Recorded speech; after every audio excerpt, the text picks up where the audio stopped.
Xin chào các bạn, tiếp tục với series Việt Nam Innovator Podcast. Hôm nay chúng ta sẽ trò chuyện với các anh Vũ Lê, Tổng Giám đốc của Red Doors Việt Nam. Xin cảm ơn Cường, rất là vinh hạnh có mặt ở tại cái Việt Nam Innovator Podcast này.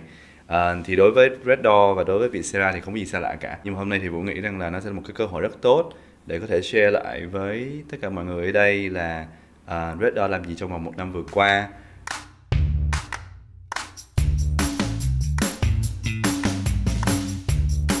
À, đúng là Red Doors đối với cả một số người thì là nói đến là mọi người hiểu hết. Nhưng mà chắc rằng là cái đa số người ta cũng chưa biết Red Doors là gì. Thế Vũ có thể chia sẻ xem là Red Doors nó là cái gì? Thì để nghĩ Red Door một cách rất là đơn giản thì một cái định nghĩa gọi là rõ ràng nhất thì sẽ là một chuỗi khách sạn 1-3 sao. Để gọi là cái sự nhầm lẫn thì sẽ dễ bị nhầm lẫn nhất với những cái booking platform mà rất nổi tiếng ở Việt Nam, hoặc là một chuỗi khách sạn nhỏ hơn. Thì cái khác biệt giữa Red Door và những cái booking platform đấy, thực sự Red Door hợp tác chiến lược với những booking platform đấy. Mình là cái đối tác cùng với những booking platform đấy đưa đến lợi nhuận và doanh thu cho chủ cơ sở. Thì mình không sở hữu những cơ sở đấy. Mình là người tiếp tay vận hành và đảm bảo doanh thu của chủ cơ sở được tối ưu nhất bằng cách vận dụng công nghệ và vận dụng cái kinh nghiệm trong việc vận hành khách sạn. Thì nói chung ra nếu mình nhìn một người tiêu dùng thì họ nhìn những khách sạn đấy thì họ sẽ biết đó là khách sạn thuộc thương hiệu Red Door, và họ booking cũng qua cái ứng dụng Red Door, và họ tận dụng tất cả những cái lợi ích mà Red Door đem lại, và họ cũng thanh toán trực tiếp đến Red Door. Thì đấy là để hiểu cách rõ ràng nhất thì là một chuỗi khách sạn 1-3 sao lớn nhất khu vực Đông Nam Á. Nói về cái câu chuyện có thể là cái Red Doors là một công ty, một cái nền tảng và nó là có quy mô khu vực. Thì có thể nói về cái lịch sử cái Red Doors khi mà bước vào thị trường Việt Nam nó như thế nào, và cũng là một cái thời gian sau Covid, và đúng là cái thời gian đó là đâu đó tầm giữa đó thì là Vũ tham gia. Thì có thể là chia sẻ cái cảm giác, cái cảm xúc hồi đó là lúc mà tham gia vào một cái lĩnh vực mà cái thị trường nó đang đi xuống như vậy. Yeah. Thì những cái khó khăn nào gặp, nghĩa là Vũ gặp những khó khăn gì, và có thể chia sẻ cái cảm xúc của hồi đấy như nào? Cái khó khăn mà Vũ nghĩ hiển nhiên nhất sẽ là về cái nhu cầu tiêu dùng và sức mua của thị trường, thì lúc đó đảm bảo là không thể nào mạnh bằng trước 2019 cả. Mọi người vẫn còn rất ngần ngại trong việc du lịch lại. Mọi người vẫn còn rất là ngần ngại về cái việc sử dụng dịch vụ lưu trú dài hạn hoặc là ngắn hạn, và họ vẫn sợ một cái đại dịch quay trở lại. Thì Vũ vào với Red Door là hồi tháng 10 năm 2021. Tháng 3 2022 thì mình mở cửa lại hoàn toàn bộ hết. Thì tháng 10 thật sự dịch nó cũng đã trở nên một cái đã được gần như là ổn định hoàn toàn. Thì ngoài cái khó khăn về mặt doanh thu á, thì cái khó khăn tiếp theo là làm sao để mình có thể đưa ra được một giải pháp nào đó một cách toàn diện hơn, để đảm bảo là mình thúc đẩy cái người tiêu dùng họ đi trở lại, và nếu họ đi trở lại thì họ sẽ ở Red Door. Thì lúc đấy Red Door ở bên khu vực và Việt Nam cùng làm một cái gọi là Hygiene Pass. Thế là mình đảm bảo những cái khách sạn mà có cái Hygiene Pass này là họ đã được khử khuẩn, đã được có những cái hành động để đảm bảo là nó rất là an toàn về vệ sinh, để chúng ta có thể lưu trú được trong việc ngắn hạn và dài hạn. Thực ra cái mà khó khăn nó cũng là cái cơ hội. Tại vì trong thời điểm đó, tất cả khách sạn thì nếu mà họ không nhanh chóng trong cái việc là đốc thúc được người tiêu dùng quay trở lại vì những cái yếu tố sạch sẽ đó, hoặc là làm sao để có thể triển khai trong diện rộng một cái chương trình marketing hoặc là promotion một cách rất là thiết thực, không phải chỉ giảm giá không, mà là hãy trải nghiệm khách sạn Red Door đi và bạn sẽ ở nhiều và được ở miễn phí 1-2 đêm. Thì nó không phải là giảm giá mà là thúc đẩy người ta sử dụng nhiều hơn. Mà nếu mà bạn chỉ sở hữu 1-2 khách sạn thì rất khó làm chuyện đó. Nhưng mà nếu mình có trong tay mình hơn 100 khách sạn thì rất dễ để mình đưa ra cái thông điệp đó một cách diện rộng hơn. Nói về cái thị trường Việt Nam thì hiện tại cái vị thế, cái vị trí của Việt Nam nó đang nằm ở đâu, và so với cả cái tiềm năng có thể của các nước xung quanh láng giềng như kiểu Indo, Malaysia, Philippines, thì Việt Nam đang ở chỗ nào? Đứng về số lượng nguồn cung đi, thì cả khu vực Đông Nam Á của mình thì có gần là 700.000 những cái cơ sở vừa và nhỏ. So với lại ở Việt Nam á, thì tổng số lượng này là khoảng cỡ 70.000 cơ sở vừa và nhỏ. Để cho thấy cái độ lớn nó như thế nào thì những cái cơ sở mà gọi là lớn, có thể định hình là khách sạn 4-5 sao trở lên á, thì chỉ khoảng là 590 cái. Đồng nghĩa là cái phần trăm chiếm đa số hơn 90% vẫn là những cơ sở vừa và nhỏ. Ở Việt Nam, Red Door đang hợp tác chiến lược với hơn 100 cơ sở, thì đồng nghĩa là mình còn một cái khoảng dung size rất là lớn để mình tiếp tục phát triển cái thương hiệu của mình. Ở bên Indonesia và Philippines là hai những thị trường lớn nhất của Red Door, thì mình có tổng cộng hơn 3.600 cơ sở. Thì rõ ràng nó cho mình một cái hoài bão rất lớn để mình đặt Việt Nam cũng ở ngang bằng ít nhất là những cái nước trong khu vực đấy. Nếu mà nói sâu hơn về một cách là những cái stakeholder của mình trong cái quá trình hợp tác với Red Doors thì là những ai? Và Red Doors lại có thể có những cái độ impact hoặc là những cái độ ảnh hưởng đến những cái thành phần như nào trong cái chuỗi, gọi là trong cái mảng khách sạn đó? Trong cái value chain của Red Door thì mình định nghĩa ra rất rõ có 3 đối tượng khách hàng, và nó là một cái tiêu chí kinh doanh bất di bất diệt. Cái đầu tiên là những cái người chủ cơ sở, mình gọi là cái bảng supply của bên Red Door, những người chủ khách sạn đấy. Mảng thứ hai là mảng khách hàng tiêu dùng, thì có khách hàng cá nhân và khách hàng doanh nghiệp. Mảng thứ ba là những cái đối tác chiến lược Red Door.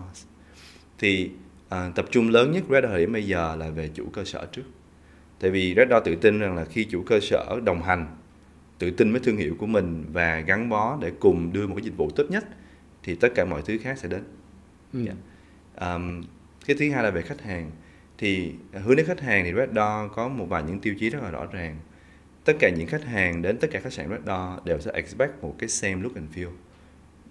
Cái ra trải giường sẽ giống nhau, cái bảng hiệu sẽ là một cái quen thuộc nhất, cái ứng dụng họ đặt đều là cùng một ứng dụng giống nhau.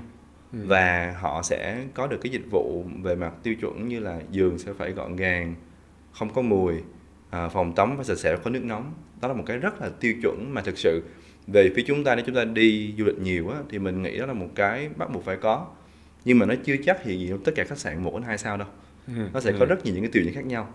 Thì Red Door mình làm việc rất là cặn kẽ với khách sạn để mình đảm bảo là cái tiêu chuẩn đó được thống nhất với tất cả những người tiêu dùng. Cái mảng thứ ba là mảng những đối tác chiến lược. Ví dụ như bây giờ một khách sạn đứng ra riêng lẻ thì họ muốn cung cấp dịch vụ ăn sáng cho khách hàng thì sẽ rất khó, tại vì họ không có cái gọi là cái economic upscale. Hoặc là họ muốn cung cấp dịch vụ đưa đón sân bay cũng sẽ làm rất là nhỏ lẻ và rất là phân mảnh. Nhưng mà nếu Red Door có được 100 khách sạn trở lên và mình có hàng ngàn khách hàng thì rõ ràng mình có thể cung cấp một cái dịch vụ với cái chi phí rất là hợp lý và với cái độ sẵn sàng luôn luôn có sẵn. Chỉ cần order ăn sáng và buổi tối ngày mai sẽ có ngay. Hoặc là chỉ cần một cái transportation từ sân bay là sẽ dễ dàng để sắp xếp. Thay vì là mình phải để đi với những cái đối tác mà rất là nhỏ lẻ thì sẽ không đảm bảo được sự an toàn, không đảm bảo được chi phí tốt nhất. Đấy. Khá là hiểu cái phần chủ khách sạn rồi, khá là hiểu phần ecosystem hoặc là cái đối tác chiến lược rồi. Cái phần ở giữa khi mà nói về khách hàng ấy thì look and feel là giống nhau này, thì và những cái tiêu chuẩn yêu cầu của Red Doors đưa ra. Như vậy thì nếu mà là 100 cơ sở thì mình vẫn có thể kiểm soát được. Nhưng mà nếu mà lên đến khoảng 1.000 cơ sở thì làm sao mình kiểm soát được cái chất lượng đó? Nói về Philippines trước đi. Philippines thì mình đã có hơn 500 cơ sở và Indonesia là hơn 3.000 cơ sở. Philippines thì cái việc các bạn quản lý cái chất lượng thì đang cực kỳ làm rất tốt. Nhưng mà thực sự để mình coi thử nó có gọi là bất khả thi để làm không á, thì hãy nhìn về cái bức tranh của Indonesia trước. Indonesia của mình là có 3.000 cơ sở.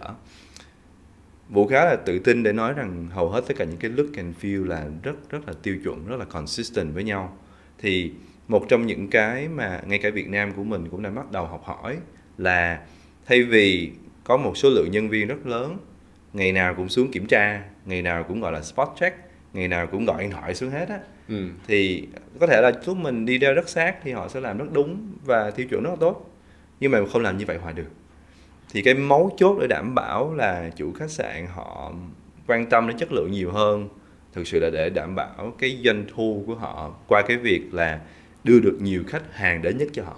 Thì khi khách hàng tiếp tục đến với cái thương hiệu Red Door và đến vì Red Door đó, thì chủ cơ sở họ sẽ tự động, họ sẽ hiểu rằng là họ sẽ phải đảm bảo cơ sở họ ở cái chất lượng tốt nhất và chất lượng tương đồng với những gì Red Door mong muốn, thì họ mới có cơ hội để họ giữ lại khách đây. Tất nhiên là đấy là khi mà chúng ta đã có những chủ khách sạn, họ đã có một cái độ maturity nó cao rồi và có độ tự giác nó cao. Tuy nhiên chắc chắn là nó sẽ xảy ra những trường hợp mà mình có thể bị lơ là một tí và sẽ có xảy ra những vấn đề đó. Thì Red Doors đã có những cái biện pháp là có thể là sẽ bỏ họ khỏi cái list của mình hay không, hay là cái chuyện gì sẽ xảy ra nếu mà họ không đi theo cái tiêu chuẩn của mình? Mỗi nước ấy, thì Red Door được mình được phép vận hành và mình bắt buộc phải vận hành theo một cái phương cách rất là hyper local. thì nó rất khó để nói những gì nó đã work ở Indonesia sẽ work ở Việt Nam. Yeah.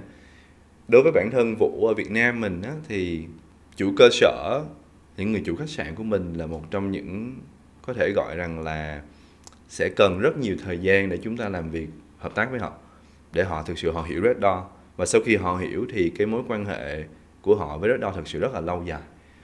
Mình có những chủ cơ sở tốn đến 2-3 tháng để họ thực sự ký vào hợp đồng, nhưng mà sau đấy là một trong những cái mối quan hệ gọi là tốt đẹp nhất. Họ cực kỳ hợp tác với Red Door, những gì họ mong muốn Red Door làm để Red Door phát triển nhiều hơn, để họ phát triển nhiều hơn, chứ không phải là ngược lại. Thì đó là một cái rất là đáng ngạc nhiên. Cuối cùng cái mấu chốt là làm sao để chủ cơ sở họ có được nhiều doanh thu nhất từ Red Door. Cũng đúng là sẽ có những chủ cơ sở họ chưa gọi là chưa đạt đến được cái mức đấy, và họ lâu lâu cũng sẽ hơi lơ là. Thì á, trong những trường hợp đó xảy ra thì Red Door, cái duy nhất mình làm được là mình trở nên rất là minh bạch và rất là thẳng thắn với họ. Cái tiêu chuẩn mình muốn là gì, và mình đưa cho họ rất rõ về số liệu. Có những cái feedback của khách hàng trên những cái online, và một cái feedback tệ dẫn đến cái việc hậu quả rất là lớn, rất khó để mình lấy lại khách hàng. Tại vì thị trường Việt Nam cũng như thị trường khác về việc mua bán á, thì nó gọi là mobile first mà. Ai cũng sẽ lên online check trước hết á. Nếu mà cái điểm số mình không cao á, thì cái khả năng để mình bán cho khách hàng rất là thấp, mặc dù cơ sở mình rất tốt. Cho nên nó là một cái ngành dịch vụ mà 24/7 mình phải luôn luôn có một cái tiêu chuẩn gọi là tối thiểu, để mình đảm bảo là mình không bao giờ vướng vào những cái trường hợp mà đáng phải bị xử lý như thế. Và trong trường hợp đáng tiếc nếu bất khả kháng nó xảy ra đó, thì Red Door cũng là được một cái giá trị rất là rõ ràng, là mình sẽ cùng với lại chủ cơ sở để gọi là điều tra, nghiên cứu coi thử thực hư như thế nào. Thay vì là chủ cơ sở chỉ có một mình họ, hàng ngày họ phải bận tâm để làm cái công tác vận hành 24/7, thì họ sẽ không thể nào take care khách hàng tốt được. Thì mình sẽ đại diện họ làm chuyện đó với khách hàng. Ok. Ngay lúc đầu thì mình cũng nói là Red Door thật ra là cũng đã là sinh ra hoặc là khởi nghiệp là digital first, và đây là công ty công nghệ hoặc là cái nền tảng. Trong cái nền tảng đó thì tất nhiên là chắc rằng là cái giá trị nhất nó vẫn sẽ là dữ liệu. Thế thì Vũ có thể chia sẻ thêm về cái cách sử dụng dữ liệu của mình như thế nào, hoặc là cái dữ liệu nó bổ trợ cho những công tác gì, và những cái hiệu quả của cái dữ liệu đấy là gì? Việc sử dụng dữ liệu lớn của Red Door, Big Data của Red Door thì nó phục vụ cho một vài mục đích rõ ràng như sau. Cái đầu tiên sẽ là chủ cơ sở 1-3 sao á, thì historically và ngay đến bây giờ cũng vậy, họ chưa bao giờ tối ưu hóa doanh thu được họ được cả. Tại vì họ chỉ có một mức giá cố định thôi. Và trong tuần cũng thế. Những chủ cơ sở mà họ kinh nghiệm hơn một tí thì họ sẽ làm được cái giá trong tuần và giá cuối tuần khác nhau. Và những chủ cơ sở mà gọi là kinh nghiệm hơn nữa thì họ sẽ tự động set giá tùy theo từng thời điểm. Cái việc đó dẫn đến là nó ok để anh có thể làm được một kênh bán hàng là cái kênh vãng lai, nhưng mà anh sẽ không thể nào thể hiện nó trên tất cả những kênh online cả, không làm kịp đâu. Thì Red Door dựa theo cái công nghệ mình có, và dựa theo cái hiểu về thị trường khách hàng, và hiểu là thí dụ 4 giờ chiều ngày hôm nay và ngày cuối tuần chắc chắn phòng sẽ lấp đầy, thì mình có một cái cơ chế gọi là dynamic pricing, để mình đảm bảo là phòng được lắp càng nhiều thì giá phòng sẽ được tăng lên, để đảm bảo là chủ cơ sở có được doanh thu tốt nhất. Tuy nhiên cái việc tăng của mình nó vẫn nằm trong cái quyền kiểm soát của cái bộ gọi là bộ đối thủ cạnh tranh. Tức là mình sẽ đảm bảo cái việc tăng của mình nó không tăng quá cái ngưỡng mà những khách hàng trong cùng khu vực họ đang mua cùng một cái sản phẩm tương tự ở chỗ khác, để mình không bị mất cái doanh thu đấy. Ngược lại, nếu cái phòng vẫn chưa được lấp đầy thì mình sẽ có được những cái phương thức để mình giảm giá hợp lý hơn, để đảm bảo nó bán được thì để phòng trống. Như vậy thì gần như là Red Door là thay mặt chủ khách sạn có thể là vận hành, operate, và gần như là cái phần sale và marketing cũng là do Red Door làm. Chính xác. Nếu mà đi sâu hơn một chút thì lúc nãy chúng ta nói bảo là vừa là thương hiệu, vừa là marketing, vừa là bán hàng, vừa là vận hành. Thế thì cái điều kiện mà chủ sở hữu có thể trở thành đối tác của Red Door là các cái điều kiện gì khi mà Vũ đến và đánh giá? Thì sẽ đánh giá dựa theo các cái tiêu chí gì? Mỗi thị trường thì khác nhau hoàn toàn. Việt Nam thì Vũ nghĩ nó rất là super hyper local vậy. Thật ra Việt Nam là một trong những thị trường mà nó rất là interesting, tại vì nó có những khu vực á, là mỗi con hẻm, mỗi khu đường là có thể khách sạn nó sát nhau. Những khách sạn giống nhau y chang, mà khách sạn chỉ khác đúng cái tên thôi. Còn phòng ốc là gần như là tiêu chuẩn giống nhau. Thì cái đấy mình lựa chọn nó không còn phải là cái chất lượng hoặc là cái vị trí nữa đâu, mà nó là cái tinh thần hợp tác của chủ cơ sở. Thì đối với mỗi cái sự hợp tác với Red Door thì Red Door dành nhiều thời gian, thay vì cái việc mình đi mình xem xét cái cơ sở như thế nào, tốt như thế nào, thì mình dành thời gian rất nhiều với lại chủ cơ sở để hiểu rất rõ cái động lực và cái nguyên tắc kinh doanh của anh chị đó như thế nào. Anh chị có nhìn cái dài hạn hay không, hoặc là anh chị chỉ nhìn rất là ngắn hạn. Thực sự mình đều có cái giải pháp cho cả hai cách nhìn đó hết. Tuy nhiên theo đánh giá của Vũ trước đến giờ thì hầu hết những chủ cơ sở mình gặp á, họ đều có một cái nhìn rất là trung hạn đến dài hạn. Không ai in it for the short term game hết. Chỉ có quan trọng là mình có khả năng để mình xác định rõ. Họ sẽ luôn luôn nói là lợi nhuận và doanh thu, nhưng mà beyond cái lợi nhuận doanh thu đó thì mình sẽ phải hiểu được là họ sẽ muốn dùng cái tiền đó làm cái gì á. Nhiều khi có những người chủ cơ sở họ muốn có doanh thu và lợi nhuận để họ đầu tư tiếp tục, hoặc là họ tái đầu tư lại trong cơ sở đó. Hoặc là có những người chủ doanh thu, chủ cơ sở họ chỉ rất là đơn giản thôi, là tôi muốn có tiền để đảm bảo cuộc sống mình tốt hơn. Thì nếu mình understand được cái need của họ một cách rất là deep như vậy á, thì cái giải pháp của mình đưa đến họ thông thường sẽ là trung đến dài hạn. Ok. Quay trở lại cái lúc nãy là có vẻ như là trong cả cái quá trình đấy thì cái feedback từ người user, từ khách hàng nó cũng khá là quan trọng. Tuy nhiên là với quy mô 100 cái cơ sở như vậy và có thể hàng trăm cái feedback, thế thì làm sao mà mình đủ khả năng mà collect các cái feedback đấy và để cung cấp lại cho các cái chủ cơ sở? Thông thường thì mình sẽ có một cái quy trình khá là logic để mình tiếp cận cái vấn đề đấy.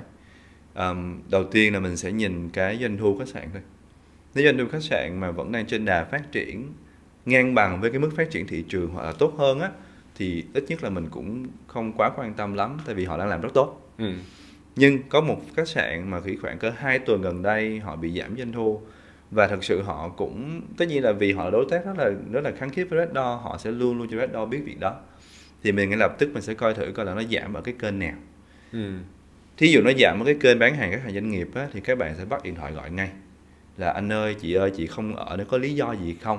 Thì đó là một cái offline value mà thực sự khách sạn họ không làm được, mà Red Door phải làm giùm cho họ. Nếu mà nó xảy ra trên những cái kênh bán hàng online đó, thì mình sẽ coi thử cái rating của nó giảm như thế nào, và mình sẽ bắt đầu đi rất sâu về những comment đấy. Ví dụ như là mình có tất cả là 100 khách sạn đi, trong một thời điểm mà ngẫu nhiên nó xảy ra thì có khoảng 10 khách sạn là bị giảm doanh thu chẳng hạn đi, thì mình sẽ nhìn những khách sạn nào. Thì cái ưu tiên của Red Door sẽ là nhìn những khách sạn mà có cái sự đóng góp và hợp tác tốt đẹp nhất và lâu đời nhất với Red Door. Tại vì rõ ràng là khi mà họ hợp tác lâu Red Door, họ hiểu cái thương hiệu Red Door, họ hiểu khách hàng Red Door và họ hiểu cách vận hành Red Door đó. Mà nếu họ bị giảm doanh thu thì họ phải là cái người mình take care đầu tiên. Đó. Ok, make sense. Yeah.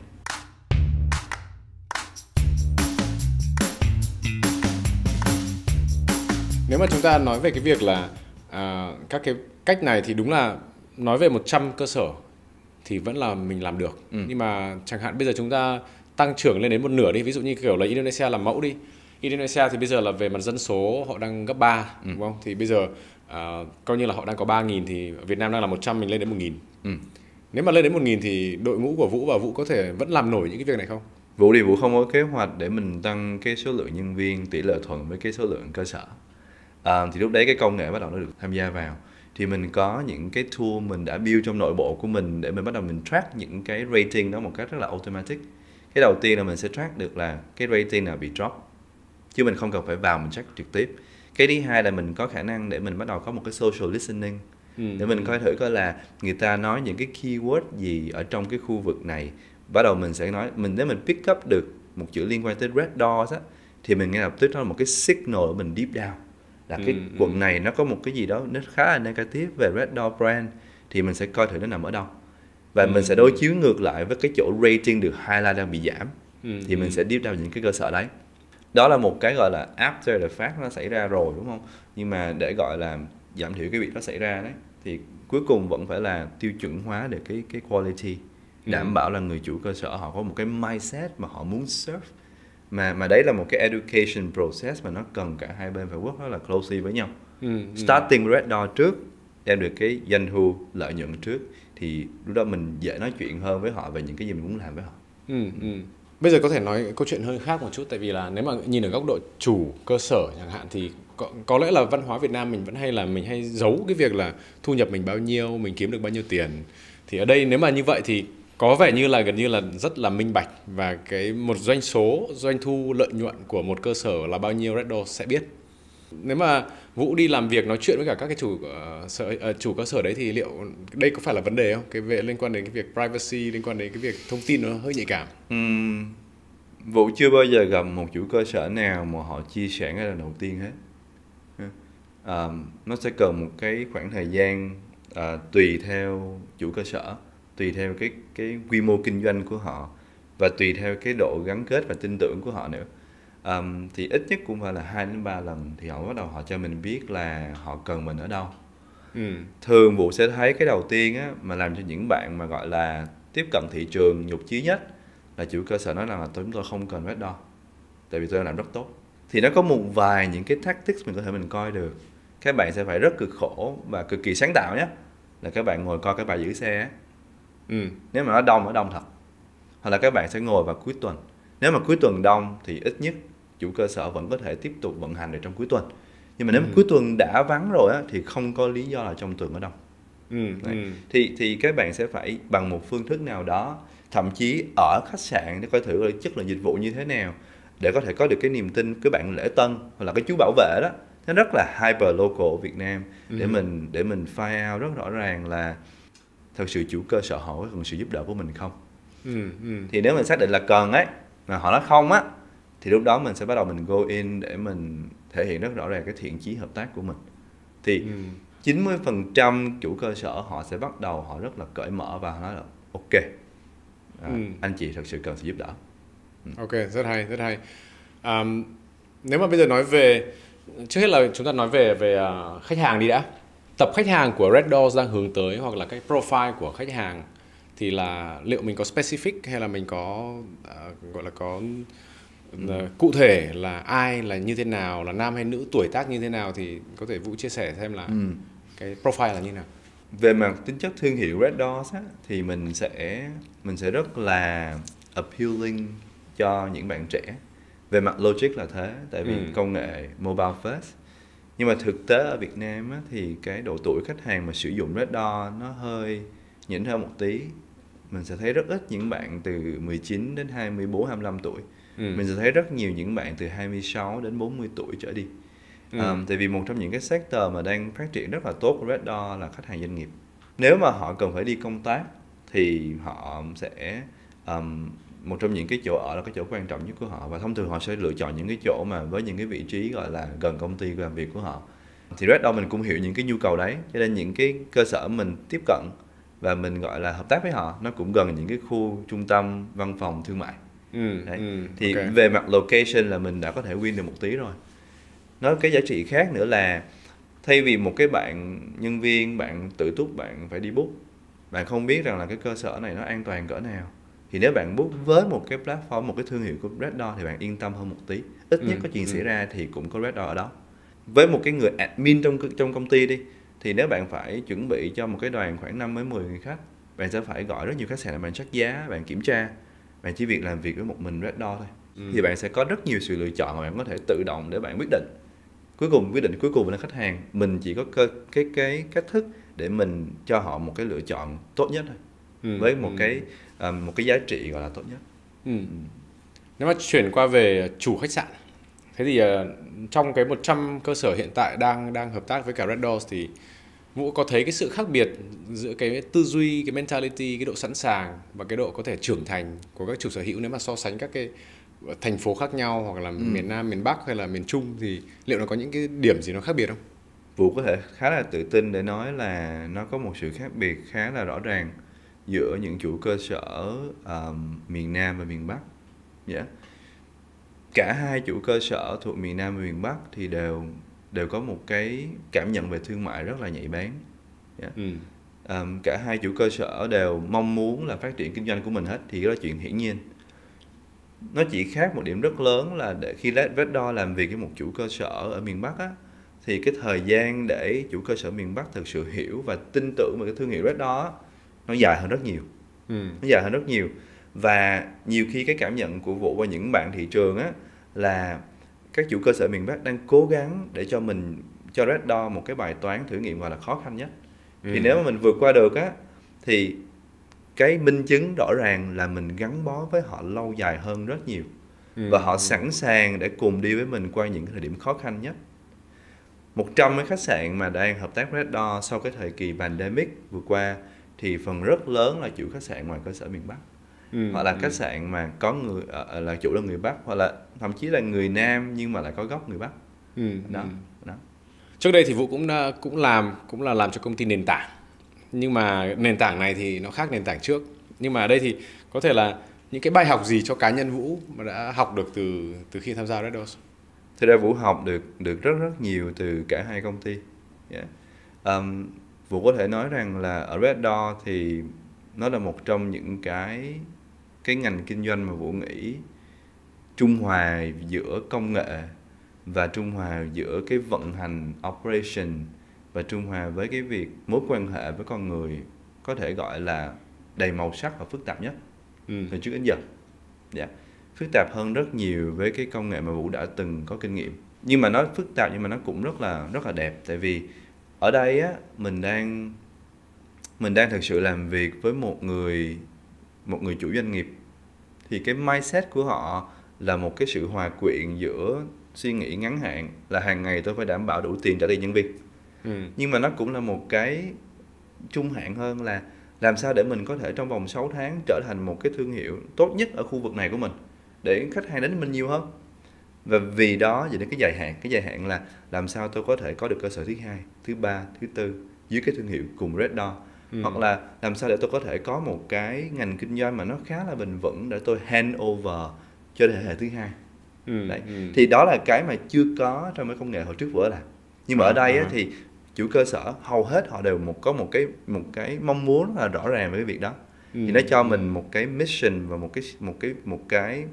một cái sứ mệnh mà nó gọi rằng là rất là lâu dài. Như vậy thì đúng là trước đây thì nó gần như là cái human touch, gần như là không có nhiều lắm. Ở đây thì là mình hàng ngày thường xuyên đi tiếp xúc, đi nói chuyện và cũng nghe được những câu chuyện cá nhân của họ, cũng như mong muốn cá nhân của họ. Nếu mà Vũ mà nhìn vào Red Doors và nhìn vào tương lai 3 năm tới thì Vũ muốn xây dựng, cùng tay đồng hành xây dựng cái Red Doors ở Việt Nam nó sẽ trở thành như thế nào? Miro hỏi một câu rất giống như những bạn trong công ty hỏi ngày đầu tiên của tham gia. Y chang thế. Thì Vũ cũng nghĩ rất là nhiều về chuyện này á. Thì cái vision của Vũ và cái sứ mệnh của Vũ nó càng lúc càng trở nên rõ ràng hơn. Và bây giờ nó đơn giản là làm sao để Red Door trở thành một cái động từ ở Việt Nam, giống như là những cái công ty công nghệ và nền tảng khác đã làm được. Không phải là vì mình sẽ dành rất nhiều tiền về marketing hoặc là làm branding đâu, nhưng mà rõ ràng là ở Việt Nam cho phân khúc 1-3 sao thì còn rất là phân mảnh, còn rất là nhiều cái sự lựa chọn cho người tiêu dùng. Mình nói là tới gần 70.000 cơ sở mà trên toàn quốc, thì rõ ràng là làm sao để người tiêu dùng họ lựa chọn cho đúng á, thì bây giờ hoàn toàn rất rõ là về giá hầu hết là thế. Nhưng mà giá không nên là cái đầu tiên, giá nên là một trong những giá trị. Thì Vũ nghĩ làm sao khi khách hàng họ book Red đó, họ cảm thấy yên tâm và minh bạch về mặt giá cả. Họ biết rằng đây là cái giá trị tốt nhất và thời điểm đó cái giá này cho được cho họ. Và cái thứ ba là họ có một cái sự yên tâm về mặt an toàn về nền tảng, tức là lỡ có chuyện gì xảy ra thì Red Door họ cũng có một cái dịch vụ 24/7 để hỗ trợ mình. Lỡ có chuyện gì xảy ra thì cái người chủ cơ sở họ biết, cũng là cái người rất là hợp tác Red Door, thì họ sẽ làm mọi cách để hỗ trợ khách hàng của mình. Thì đấy mới là cái end game của Việt Nam trong vòng 2-3 năm tới, create cái brand mà nó resonate với lại cái người tiêu dùng ở Việt Nam. Tập đối tượng của mình gần như là nó là cross Việt Nam. Và cái phân khúc mà 1-3 sao thì thật ra nó đa số là những khách sạn của gia đình, của cá nhân. Thì làm sao mà mình đưa được cái thông điệp này đến từng lấy cá nhân? Thì Vũ đã nghĩ đến chưa? Thực sự thì Vũ nghĩ đến, và thực sự cả cái đội ngũ Red Door Việt Nam và trong khu vực thì mình cũng đang từng ngày để mình tìm những cái mảnh ghép, mình ghép vào cái công thức đấy. Nhưng mà tụi Vũ có một cái nhìn rất là rõ ràng về cái đích đến cuối cùng nó sẽ là gì. Thì đích đến cuối cùng đó, ngoài cái việc là một cái thương hiệu trở thành một cái động từ mà ai cũng sẽ nhớ đến hết á, thì Vũ rất là tự tin vào cái việc là nếu chúng ta chứng minh được cái giá trị của mình một cái ngắn hạn là về mặt doanh thu, một cách dài hạn hơn là về mặt thương hiệu riêng cho khách sạn, thay vì họ phải lẫn lộn trong hơn cả mấy chục ngàn khách sạn khác. Thì nếu họ associate mình với lại Red Door thì có một cái list của menu mà cái giá trị họ nhận được. Thì khi cái giá trị đó càng rõ ràng hơn và nó càng cô đọng hơn á, thì chủ cơ sở họ sẽ tự động lựa chọn theo từng cái tính cách của họ, đâu là cái quan trọng nhất. Thì mục tiêu Red Door làm sao để mình có thể có được cái list của những cái menu đấy, những cái món ăn để họ lựa chọn đấy, để lúc nào họ cần cái gì thì mình có cái đó cho họ. Thì lúc đấy cái việc mà gắn kết với họ nó sẽ rất là bền vững. Thật ra là Miro cũng biết Vũ cũng được cũng vài năm rồi, cũng là tham gia vào rất là nhiều các công ty khác nhau. Thế thì về mặt cá nhân nhé, thì personal target của Vũ sẽ là như thế nào? Thực ra Vũ cũng có chia sẻ cái này với rất nhiều những anh chị trong công ty của mình, right? Thì cái personal target của Vũ là với một công ty startup thì Vũ nghĩ đây sẽ là cái destination cuối cùng của Vũ. Yeah. Với Red Doors á, thì mình không phải là một công ty để mình build for as a IPO in the destination, không, mà mình muốn build nó trở thành một cái profitable business. Right. Thì thật ra đó là cái nó drive Vũ nhiều nhất. Trong tất cả những cái công ty mà Vũ đã từng làm thì rõ ràng là Vũ join in vào một vài những giai đoạn khác nhau, nhưng mà chưa công ty nào giống như Red Door cho mình một cái trải nghiệm mà nó đến từ lúc đầu tiên đến lúc cuối cùng hết. Và cái cuối cùng không phải là cái cuối cùng. Tuy nhiên mình cũng đặt ra một cái mark là 4 năm nữa thì mình sẽ muốn coi thử coi là liệu mình có muốn tiếp tục làm corporate hay không, hay là mình muốn gọi là có một cái trademark gì đó rất là rõ ràng, và đó sẽ là cái gọi là một cái milestone định hình cái career của mình. Right. Nói như vậy là có thể Vũ sẽ có một cái startup riêng của mình. Vũ thì không bao giờ never say never, right? Tuy nhiên thời điểm này thì cái tập trung của Vũ lớn nhất vẫn sẽ là làm sao để mình cùng với mọi người bắt tay. Red Door thì rất là may mắn, cái đội ngũ leadership cũng như our board investor thì cực kỳ supportive và cực kỳ hands on, cũng như là rất là on the ground với tất cả mọi người. Cho nên Vũ cảm thấy là Vũ không bao giờ feel là alone ở cái battlefield này cả. Mình có team, mình có supporter từ các cấp lãnh đạo, cho nên ngày nào cũng là một cái chiến trường, ngày nào cũng là một cái battle hết. Nhưng mà mình cảm thấy rằng mình được push rất là nhiều, push một cách gọi là constructive chứ không phải là push một cách là mình làm đi. Thì mình cảm thấy rằng là mình feel responsible Miro để mình deliver Việt Nam, để make sure là nó ở trên cái map của Southeast Asia Travel. Nếu mà trước khi mà chúng ta kết thúc thì Vũ có một thông điệp thì Vũ sẽ dùng thông điệp gì? Đây không cần liên quan đến Red Doors. Vũ hiểu. Vũ nghĩ là cho những ai mà theo đuổi một cái big dream, right? Big dream hoặc là một cái có thể nhìn là một cái crazy và impossible dream, muốn build something lasting, thì Vũ nghĩ rằng là một cái keyword Vũ có thể để lại là be resilient. Tiếng Việt mình dịch ra là nó gọi là lì lợm tí. Đấy. Thì không có cái gì nó smoothly, Vũ nghĩ vậy. Right. Mọi người làm kinh doanh nhiều cũng biết.